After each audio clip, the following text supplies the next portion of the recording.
So, let's talk about that gap. The one between what we plan to do and what we actually end up doing.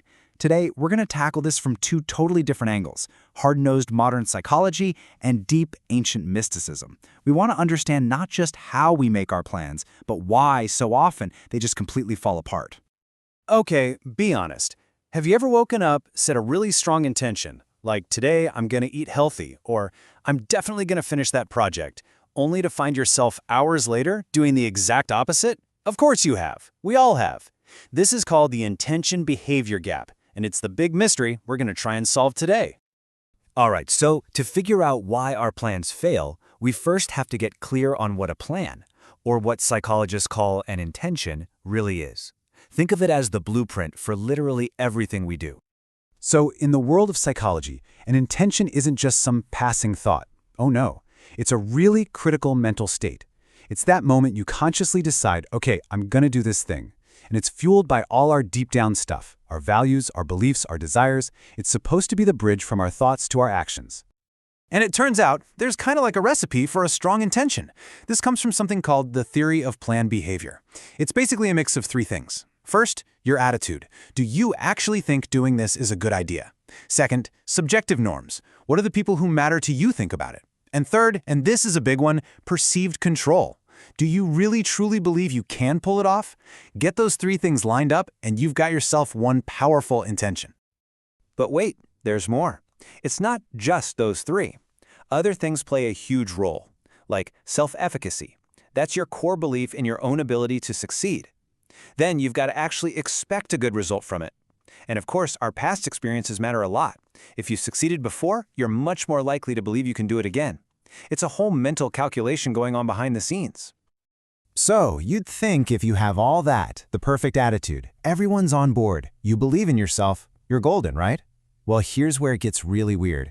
Even with a perfectly designed psychological blueprint, our plans just crumble. And this leads us to a huge paradox in how we operate. And this is that gap, that frustrating void we're talking about. Now, psychologists have plenty of reasons for this. Things get in the way, people influence us, we get stressed out. But there's an even deeper, more profound challenge to the whole idea of intention. For basically all of human history, we've assumed our conscious mind is in the driver's seat. Our rational intentions cause our actions. Simple. But neuroscience has come along and thrown a massive wrench in that whole idea.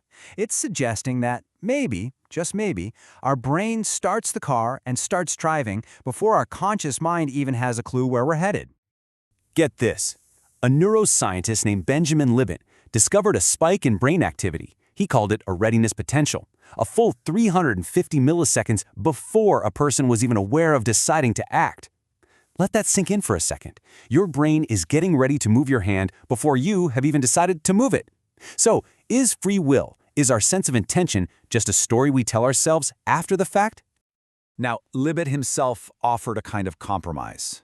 He suggested that, okay, maybe our conscious intention doesn't hit the gas pedal, but maybe it has its hand on the emergency brake.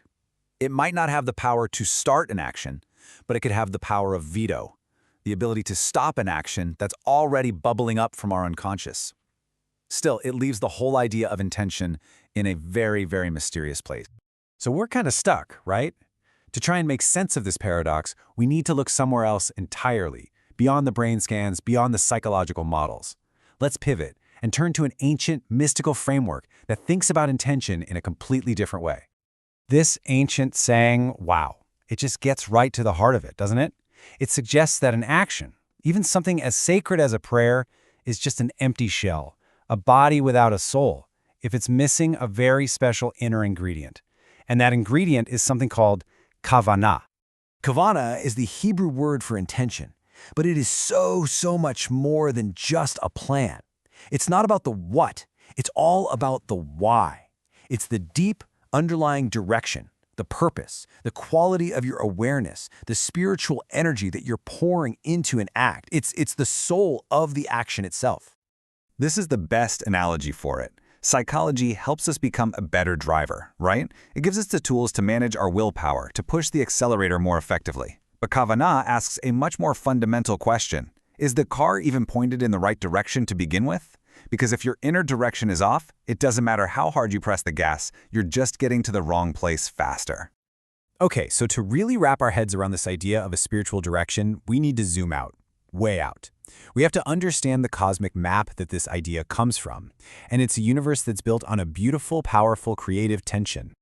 So, in Kabbalah, the universe is basically animated by these two giant opposing forces. On one side, you have chesed. Think of it as pure, infinite, expansive energy. It's love, it's giving without any limits at all. Just a sun radiating light everywhere. On the other side, you have gevura. This is a contracting, restrictive energy. It's about discipline, boundaries, justice.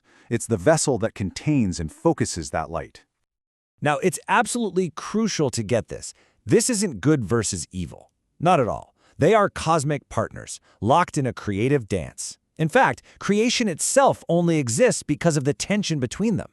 That infinite love, chesed, needs boundaries and limits, that's gevura, to create a space for life to actually exist without being totally overwhelmed. This idea of pulling back to allow for creation is called timtsum. And the tension we feel in our own lives, it's just a little mirror of this huge cosmic dance. All right, so let's bring it all back home. How do we bring these two completely different worlds together?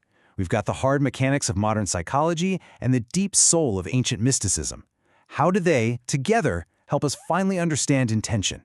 Well, this table just lays it out perfectly. You ask, what is an intention? Psychology says it's a mental plan to get something done. Kabbalah says it's the spiritual energy and direction behind what you do. You ask, okay, why does it fail?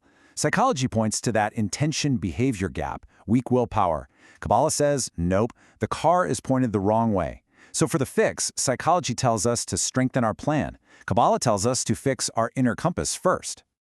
And this right here, this is the ultimate takeaway. It's not one or the other, it's both. Psychology gives us the mechanics, the how-to. It helps us build a better plan and follow through. But Kabbalah gives us the meaning, the why. It infuses our actions with purpose, making sure that all our effort is actually pointed toward a destination that truly matters to our soul.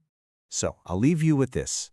Before you make your next plan, before you decide to do your next thing, just take a second, pause.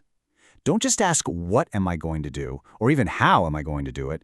Ask yourself, what is the deep underlying direction? What is the kavanah behind this action? Because getting that right, well, that just might be the most important part of the whole journey.